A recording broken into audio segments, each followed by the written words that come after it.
Osijek Rijeka 0-2, treneru vrlo važna pobjeda i prvo slavlje Rijeke u prvenstvu u Osijeku od 2018. godine za samopouzdanje za sve ono što nas čeka idući tjedan.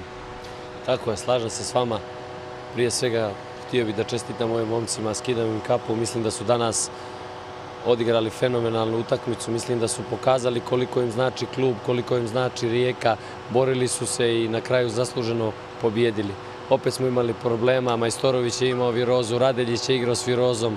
Neke igrače smo odmorili koji su u nastavku ušli i naravno podigli još nivo igre.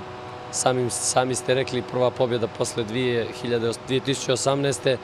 Isto veliki uspjeh danas za nas i jedna pobjeda koja će nam, nadam se, dati još više samopouzdanja za četvrtak. Ostaje dojam da je Rijeka kontrolirala utakmicu, čvrsti iza u obrani, odlično otvaranje, bilo je što prilika i za 3-0, jedna ih kompletnih 90 minuta, možemo to tako reći.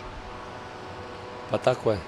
Mislim, ako nam je protiv Olimpije u prošlu utakmicu fali taj drugi gol i još više stabilnosti, mislim da smo danas imali 90 minuta kako je trebalo da bude. Možda najbitnija, ne možda, nego sigurno najbitnija utakmica ovog dijela sezona je četvrtak, Olimpija, 90, možda i 120 minuta za plasman u konferencijsku ligu. Kako do pobjede? Pa gledajte, mi ćemo opet analizirati Olimpiju, znamo da su danas igrali 1-1, opet ćemo gledati našu utakmicu, vidjeti neke stvari koje smo radili dobro, neke koje smo radili malo lošije, spremiti utakmicu. Ja jedino što mogu da obećam je da će moji momci izginuti, dati sve od sebe maksimalno kao što su napravili danas za prolaz.